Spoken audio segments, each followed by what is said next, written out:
Hi students, आज की इस वीडियो में मैं आपको बताऊंगा कक्षा 9 इतिहास हमारा भारत 4 नाम की जो किताब है आपकी हरियाणा बोर्ड के अंदर, उसका पाठ नंबर 2 के अभ्यास के प्रश्न उत्तर। चलो शुरू करते हैं। मैं हूं अजय और आप देख रहे हैं CCL क्लास। बहुत ही प्यारा सा चैप्टर है, आसान सा। और जो है आपको चैप्टर्स वगैरह का अगर सॉल्यूशंस देखना है, आपको हर एक चैप्टर के जो है notes, question answer, important question, MCQs हर एक चीज़ लिखी हुई मिलेगी वेबसाइट के ऊपर। cclchapter.com ऑफिशियल वेबसाइट है, गूगल पे सर्च कर सकते हो।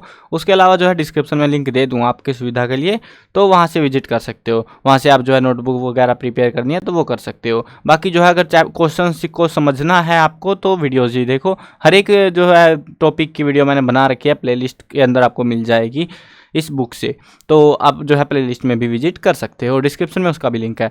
अब शुरू करते हैं। पाठ का नाम है राष्ट्रीय चेतना के तत्व। तो यहाँ पे हमें पहला प्रश्न मिलता है, वो है फिर से जाने। इतना प्यारा प्रश्न है जिसमें हमें कुछ नहीं करना, मतलब लिटरली कुछ नहीं करना, सिर्फ जानना है, पढ़ना है और कुछ नहीं करना। देखो पहला ये 7 पॉइंट दे रखे हमको यहाँ पे। थियोसॉफिकल सोसाइटी की प्रमुख नेता श्रीमती एनी बेसेंट थी। मैडलिन स्लेड का भारतीय नाम मीराबेन था। एशियाटिक सोसाइटी की स्थापना विलियम जोन्स ने की। केसरी नामक समाचार पत्र का संबंध लोकमान्य बाल गंगाधर तिलक से था। दीनबंधु मित्र द्वारा रचित नाटक का नाम नील दर्पण था। ये जो है ना बहुत इंपॉर्टेंट है कि एग्जाम के पॉइंट ऑफ व्यू से याद रखना। नील दर्पण के बेस पे 1 या 2 नंबर का क्वेश्चन आ सकता है कि नील दर्पण क्या है, क्या सीन है। वैसे तो मैंने इंपॉर्टेंट क्वेश्चन में डाल दिया इन चीज़ों को कि क्या क्या आ सकता है, क्या क्या नहीं आ सकता, तो आप चेकआउट कर लेना। भारत में अंग्रेजी शिक्षा 1835 ईस्वी में प्रारंभ हुई। सुभाष चंद्र बोस गैरिबाल्डी से बहुत प्रभावित थे, जो कि इटली का था, तो उससे बहुत अधिक इंस्पायर्ड था वो। चलो आगे देखते हैं हमारे असली क्वेश्चंस जो करने हैं हमको। मिलान कीजिए, यानी कि टेढ़ी मेढ़ी लाइनें खींचनी है। पहले हमें देखना है इधर वाले को इधर से मिलाना होता है, कैसे, कौन सा कहाँ से मिलेगा। बंकिम चंद्र चटर्जी, लोकमान्य बाल गंगाधर तिलक, दादा भाई नरोजी, राजा राम मोहन राय, वीर सावरकर। इधर है मराठा, बंगदूत, आनंद मठ, the Indian war of independence 1857, poverty and un British rule in India. तो ये हमको बताने हैं, इनको इधर से मिलाना है। तो चलो मिलाते हैं। मैंने मिला रखे हैं यार, मेहनत कौन करेगा। अब दोबारा से देखो, बंकिम चंद्र चटर्जी के साथ है आनंद मठ हमारा। ये जो है ना इसका लेख है, कोई पुस्तक वगैरह कुछ लिखी थी तो वो है ये, ठीक है, नाटक या कुछ ऐसा है। तो लोकमान्य बाल गंगाधर तिलक, ये मराठा, ये अखबार का नाम है, मराठा नाम से अखबार निकाला था इन्होंने। दादा भाई Naoroji, poverty and un British rule in India, ये एक किताब का नाम है जो कि दादा भाई नरोजी ने लिखी थी। राजा राम मोहन राय, बंगदूत, ये समाचार पत्र है जिसको जो है राजा राम मोहन राय ने प्रकाशित किया, संपादन किया था। वीर सावरकर ने ये किताब लिखी, the Indian war of independence 1857। ठीक है, तो ये इस तरीके से आपको इनको मिलाना है। ऊपर बैठ के ऐसे वो टेढ़ी मेढ़ी लाइन ऐसे वाली खींच लेना, मजा आएगा आपको भी, है ना। चलो आगे बढ़ते हैं, आइए विचार करें। वैसे तो देखो इस चैप्टर में से मेरे को नहीं लगा भाई कोई मतलब ऐसे अल्ट्रा लेवल का पर्सन जो एग्जाम में खतरनाक तरीके से कि हाँ बहुत बहुत इंपॉर्टेंट है, ऐसा कुछ नहीं है इस चैप्टर में। नॉर्मल सा चैप्टर है, हो सकता है 2-3 नंबर का है, बस ज़्यादा इंपॉर्टेंस नहीं है चैप्टर की एग्जाम के पॉइंट ऑफ व्यू से, एज माई मेरे हिसाब से भाई। अब हो भी सकता है बट मेरे हिसाब से मुझे नहीं लग रहा है इस चैप्टर को देखते हुए। चलो देखते हैं यहाँ पे प्रश्नों को देखते हैं। प्रश्न भी बहुत आसान है, थोड़े से प्रश्न दे रखे हैं हमको। अंग्रेजों की शोषणकारी नीतियों का भारत और भारतीयों पर क्या प्रभाव पड़ा। देखो अंग्रेजों ने शोषणकारी नीति लाए, मतलब शोषण करने के लिए बहुत सारे कानून लेके आई, तो उससे जो है भारत पर क्या असर पड़ा और भारत के जो लोग थे उन पर क्या असर पड़ा। लॉजिकली कहे तो एक ही चीज़ है कि भारत पे पड़े या भारतीयों पे पड़े। भारतीयों पे पड़ेगा उसको ही तो कहेंगे हम, भारत पे क्या असर पड़ा, हमारी कंट्री पे क्या असर पड़ा उस नीति का, टोटली ये कंक्लूजन हमको बताना है। अंग्रेजों ने देखो पहले बहुत सारी नीतियां लेकर आए थे, उनके प्रभाव बता रखे हैं यहाँ पे। अंग्रेजों ने भूमि कर इकट्ठा करने के लिए बहुत सख्त भू राजस्व नीतियां लागू की, जिससे कृषि पर निर्भर विभिन्न वर्ग बहुत अधिक गरीब हो गए। अब ये जो है किसके ऊपर असर पड़ा, भारत के ऊपर भी पड़ा और भारत के लोगों पर, पूरे भारत के ऊपर असर पड़ा। जो ये नीतियां लेके आए थे अलग अलग हिस्सों में, अलग अलग जो है बंदोबस्त या इस्तेमारी बंदोबस्त हो गया या कहीं पर कुछ नाम से, तो अलग अलग नाम से जो है नीतियां लेके आए जमीन के कर इकट्ठा करने के लिए, जिससे लोग गरीब हो गए। मतलब पूरा ही नहीं हो रहा था यार उनका कर, और क्या करते।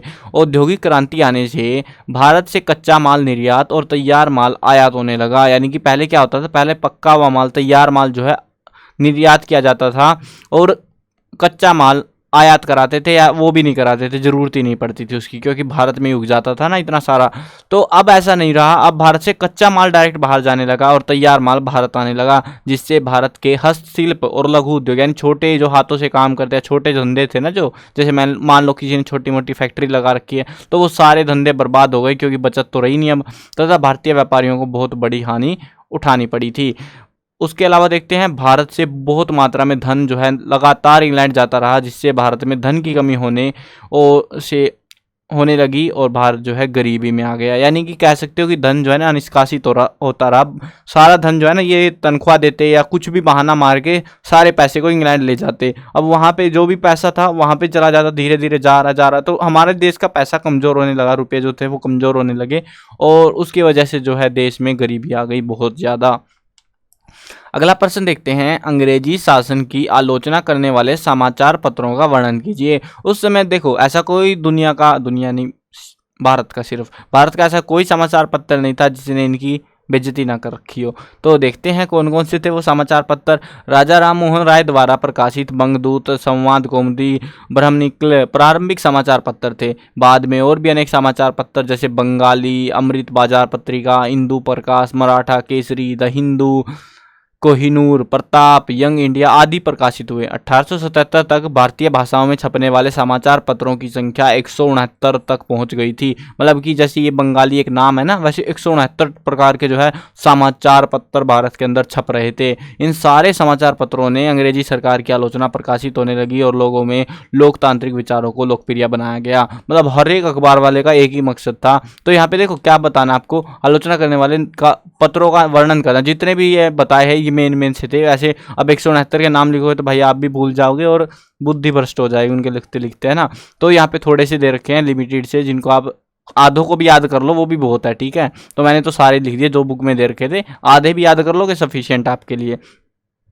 चलो आगे बढ़ते हैं। अंग्रेजों ने भारत में अंग्रेजी शिक्षा का आरंभ किन स्वार्थों के लिए किया? भारतीयों ने इस शिक्षा का कैसे लाभ उठाया? ये क्वेश्चन थोड़ा सा इंपॉर्टेंट हो सकता है एग्जाम के पॉइंट ऑफ व्यू से। तो देखते हैं यहाँ पे अंग्रेजी शिक्षा का आरंभ कैसे हुआ, क्या किस मकसद से किया। अंग्रेजी शिक्षा को लागू करने के पीछे अंग्रेजी सरकार का उद्देश्य सस्ते क्लर्क, वफादार वर्ग तथा अंग्रेजी माल की अधिक से अधिक खपत करना था। अंग्रेजी माल समझते हो ना, मतलब अंग्रेजों का जो सामान था जो इंग्लैंड में बना रहे थे वो लोग, अब इंग्लैंड में बिक रहा था, लेकिन भारतों को अगर अंग्रेजी संस्कृति उधर की संस्कृति में डाल देंगे तो धीरे धीरे क्या होगा कि उसकी जो वो सामान है उसकी खपत भारत में भी बढ़ जाएगी। तो वो भी उनका एक मकसद रहा है। आरंभ में ऐसा हुआ भी, लेकिन शीघ्र ही अंग्रेजी पढ़कर भारत में एक नए भारतीय बुद्धिजीवी वर्ग का उदय हो गया। ये ऐसी कैटेगरी के लोग आने लग गए जिनको अंग्रेजी पता थी। अब उसका फ़ायदा उठाते हुए, पश्चिमी शिक्षा का लाभ उठाते हुए भारतीयों ने पश्चिमी साहित्य जैसे 1789 की फ्रांसीसी क्रांति, इटली जर्मन का एकीकरण, आयरलैंड के स्वतंत्रता संघर्ष, इन सारी चीज़ों से प्रेरणा लेकर यह वर्ग स्वतंत्रता और स्वशासन की ओर आकर्षित हुआ। यानी कि अंग्रेजों ने अपने पैर पर कुल्हाड़ी मार ली भाई, सीधी सीधी बात थी। पहले इनको नहीं पता था क्या हो रहा है दुनियादारी में, अब इनको समझ आ रहा था कि हो क्या रहा है दुनियादारी में और कैसे जो है छोटे छोटे देश बड़े बड़े देशों की बचा रहे थे। तो वो सीन हुआ। अब उसकी वजह से डर लगने लगा इनको, बाद में देंगे इनको, लाइन पे लगाएंगे, वो लगाया था अभी। चलो आगे देखते हैं, क्या भारत में राष्ट्रीयता अंग्रेजों की देन है? यानी कि जो राष्ट्रीयता है, राष्ट्रीयता क्या होती है? पूरा जो राष्ट्र है वो इकट्ठा होकर कुछ काम करे, उसको राष्ट्रीयता कहते हैं हम। तो वो जो राष्ट्रीयता है क्या वो अंग्रेजों ने हमको दी है? हाँ, हम कह सकते हैं कि अंग्रेजों ने राष्ट्रीयता जो है अंग्रेजों की देन है। अब अंग्रेज कैसे देखे गए, देखो समझो कंसेप्ट को। अंग्रेजों के शोषण और अत्याचार की वजह से भारत के सभी वर्ग का मतलब समझते हो ना, अमीर गरीब ऊंचा नीचा राजा व्यापारी, सब के सारे वर्ग जो है भारत को आज़ाद कराने के लिए उसका विरोध करने लगे। उनको भारत से भगाना चाहते थे अंग्रेजों को, क्योंकि इन्होंने परेशान कर रखा था। भारत में पश्चिमी भाषा लागू करने से भारतीयों को दूसरे देशों के संघर्षों के बारे में भी पता चल गया और भारतीय स्वतंत्र राष्ट्र बनाने की कामना करने भारत को आएगा यहाँ पे, भारत को जो है स्वतंत्र राष्ट्र बनाने की कामना करने लगे लोग। जो है ना, मतलब हुआ क्या एक्चुअली में कि पहले तो लोगों को कुछ नहीं पता था क्या चल रहा है क्या नहीं, उनकी ज़िंदगी में मस्त ज़िंदगी थी। लेकिन अंग्रेज आए, उन्होंने परेशान किया, लोगों को गुस्सा है, लोगों ने विरोध करा। उसके बाद उन्होंने ठाके इंग्लिश और लगा दी यहाँ पे मतलब पढ़ाई के मामले में। तो उससे जो है पता लगा कि दूसरे देश भी ऐसे बजा रहे हैं इनको। तो भैया ये भी लग गए। चलो भैया, तो ये सारी जो राष्ट्रीय पूरा देश इकट्ठा किस वजह से हुआ? अगर अंग्रेज आते ही नहीं तो देश इकट्ठा होता क्यों? अपनी जो रियासतें थी आपस में ही लड़ती रहती और चिल करती रहती। तो अंग्रेजों ने ये सारे लोगों को इकट्ठा करने पे मजबूर कर दिया। चलो देखते हैं, भारत के गौरवशाली इतिहास द्वारा किस प्रकार भारतीयों में आत्मसम्मान और स्वाभिमान की भावना ने जन्म लिया? इतिहास ने, देखो हुआ क्या था, विदेशी बहुत सारे नाम थे, मैंने हटा दिए सारे नाम, क्योंकि भाई पेपर में जब जाओगे याद करने बैठोगे तो इतने सारे नाम ये नहीं याद रहे। उन्होंने गाथा दे रखी थी नामों की, तो भाई ये बंदा था बहुत सारा, बट हमने हटा दिए सारे। हमें सिर्फ वो चाहिए जो याद हो जाए, है ना, ईजी टू, मतलब आसानी से याद भी हो जाए, लिखने में भी आसान हो, है ना। तो ऐसे पर्सन चाहिए ना। अब देखते हैं, विदेशी विद्वानों ने प्राचीन भारतीय इतिहास पर शोध करके भारत की प्राचीन गौरवशाली संस्कृति व ऐतिहासिक धरोहर को विश्व के सामने रखा। जेम्स प्रिंसेप ये एक बंदा था जिसने के द्वारा ब्राह्मी लिपि पढ़ने से अशोक महान जैसे मौर्य सम्राट की जानकारी मिली। अशोक को तो जानते हो ना, अशोक कौन था? अरे यार नहीं जानते क्या? ये मतलब वो बंदा था जिसने जो है बौद्ध धर्म का इतना प्रचार करा, हर जगह इसके खंबे लगे हुए थे, स्तंभ लगा रखे थे, मतलब नेक्स्ट लेवल प्रचार करा था इसने, और देश में शांति फैलाने का जो है संदेश दिया था, शांति रखने का, और बहुत बड़े हिस्से का सम्राट था ये वैसे। तो इसकी जो भाषा थी अभिलेखों में या फिर जो भी लिखे हम पत्थर वत्थर पे जहाँ पे लिखी हुई थी वो थी ब्राह्मी लिपि। अब उसको पढ़ना मुश्किल हो रहा था, लेकिन जेम्स प्रिंसेप ने जब ढूंढा तो हमें उसकी जानकारी मिली कि अशोक क्या कहना चाह रहा है, क्या चीज़ है वो। उसके बाद तो वहीं कनिंगम के पुरातात्विक उत्खनन से भारत की महान प्राचीन धरोहर का पता चला।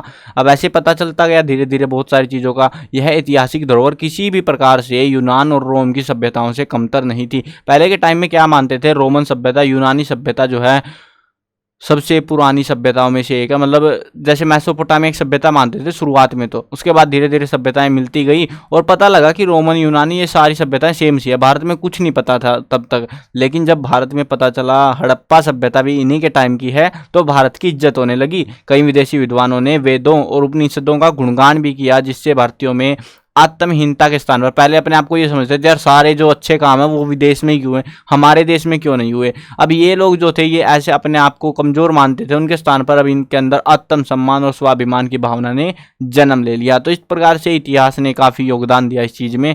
आओ करके देखे, क्या करके देखना है भाई? कुछ नहीं करके देखना, ये आप ही को करना है, मैं नहीं करने जा रहा। देखो एक तो कर दिया यार मैंने आपके लिए, ये आप ही को करना है अपने शहर के, आपका कोई भी शहर है जो भी है मेरे को नहीं पता, अब आपकी मर्जी आप कौन से शहर से हो, उसके किसी स्वतंत्र सेनानी के बारे में पता लगाइए और उनसे भारत के राष्ट्रीय आंदोलन पर चर्चा कर दिए गए विवरण को लिखे। वैसे एक बात बताओ यार मेरे को, इन्होंने सोच के लिख तो दिया, चलो ठीक है पर्सन लिख दिया यार, इन्होंने पर्सन को समझो, मजा आएगा आपको, हंसी आएगी थोड़ी सी। पहले तो आपको क्या करना है, स्वतंत्रता सेनानी का पता लगाना कि स्वतंत्रता सेनानी कौन था भारत का, जो आपके आसपास रहता है आपके शहर में, उनसे जो है भारत के राष्ट्रीय आंदोलन पर चर्चा कीजिए। अब भाई वो मर गया होगा बूढ़ा होके, भाई वो कैसे बात करेंगे? मतलब देखो 1950 में भारत आज़ाद हुआ, पंडित जवाहरलाल नेहरू क्या वो जिंदा है? क्या महात्मा गांधी जिंदा है? देखो ऐसे बहुत सारे नेता थे, अभी कोई जिंदा नहीं मिलेगा भाई, सब बूढ़े हो लिए हैं तो नहीं मिलेंगे अब कोई भी, हो गया कहीं रेयर सा मिल गया, बट अगर मिल जाए तो अच्छी बात है, नहीं तो आप भी यही टेप देना छात्र अध्यापक। अरे आप तो छात्र ही हो, आप कैसे टेपोगे? चलो कुछ भी भर देना इसमें जो मन करे, या छोड़ ही देना पर्सन को, ऐसे पेपर में नहीं आएगा, इस चीज़ का ध्यान रखना, बस ऐसे ही है भरने के लिए, मजे के लिए देते हैं लोग। चलो अगला प्रश्न देखते हैं, इसमें थोड़ा सीखने को भी मिलेगा आपको। 19वीं शताब्दी के किसी एक राष्ट्रीय नेता के बारे में जानकारी इकट्ठा करके एक निबंध लिखना है, यानी कि एक बंदे की कहानी लिखनी है आपको बेसिकली, कि उसने जो है एक राष्ट्रीय नेता था जिसने जो है क्या करा अपनी ज़िंदगी में, कैसे देश की आज़ादी में योगदान दिया, या कुछ और ही किया रहा, तो राष्ट्रीय नेता था तो योगदान दिया ही होगा। तो ये चीज़ हमको देखनी है। चलो जानते हैं, आज हम कहानी जानेंगे बाल गंगाधर तिलक के बारे में। अब इन्हीं के बारे में क्यों जान रहे हैं? क्योंकि भाई ये आसान है कहानी, जितनी आसान कहानी उतनी जल्दी समझ आएगी, है ना। तो आप चलो पढ़ लेते हैं। वैसे तो अभ्यास में ख़त्म हो चुका है आपका लिखने विखने वाला काम, इसमें लिखना चाहो तो लिख लेना, नहीं तो कोई बात नहीं। देखो अभी देखते हैं, बाल गंगाधर तिलक एक निडर साहसी एक ऐसे नेता और पत्रकार थे जिनकी भाषा सरल स्पष्ट और सीधी चोट करने वाली थी, यानी कि अंग्रेजों के सीधी मुंह पे जाके बोल देते थे जो भी करना होता था उनको। उन्होंने 1881 में मराठी भाषा केसरी, अंग्रेजी भाषा में मराठा नामक अखबारों का संपादन शुरू करा।